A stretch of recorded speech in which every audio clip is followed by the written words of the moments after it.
কি গো, জামাই আসবে বাজার করতে গেলা, খালি ব্যাগ ঘুরিলে আসছো যে? খালি ব্যাগ ঘুরিলে আসবো কেনে? এ দানা মাছ। বাবু, এইটুকু মাছ কার পাতে দিবা? শুধু তোকে বোঝানো লাগে সব কিছু কাজ করে বই বই বেড়াতে হয়। এমন বেহেসে মেয়েকে বিক্রি শুনো, তোর হিসেবে চলতে গেলে রাস্তায় পাটি হাতে ঘুরতে হবে।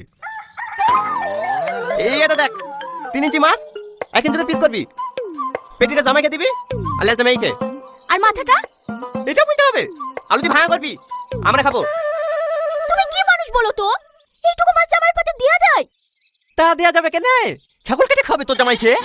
তোর তো আমাকে ধ্বংস করার লেগেই লাগিয়েছি।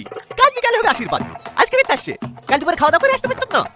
ও ছি ছি ছি ছি, কাল দুপুরের আশীর্বাদ জামাই একদিন আগে আসবে। মা তাড়াতাড়ি পানি লাসো, আমি মনু। ও জামাই, তুমি মেয়ের কোলে কেনে? ন্যাংরা হয়ে গেছো নাকি? আব্বাজি কি বলে ন্যাংরা হবে কেনে? আমি একদম ফিট। ফির তো মেয়ের কোলে চলে আসছো কেনে? হেঁটে আসবা। কি তো বলেন আব্বা, আর কি মারছেন নাকি? আমি জামাই মানুষ, আমার একটু মান সম্মান নাই। হেঁটে আসলে লোকে কি বলবে? হেঁটে আসবো কেনে? টুকটুকে আসবা। টুকটুকিতে আসলে আপনি গাড়ি দেবেন নাকি? মানে বিতে মাটির শিল দেওয়ার কথা ছিল না, যতদিন না গাড়ি দেবেন আপনার মেয়ের কোলে চড়েই আসবো।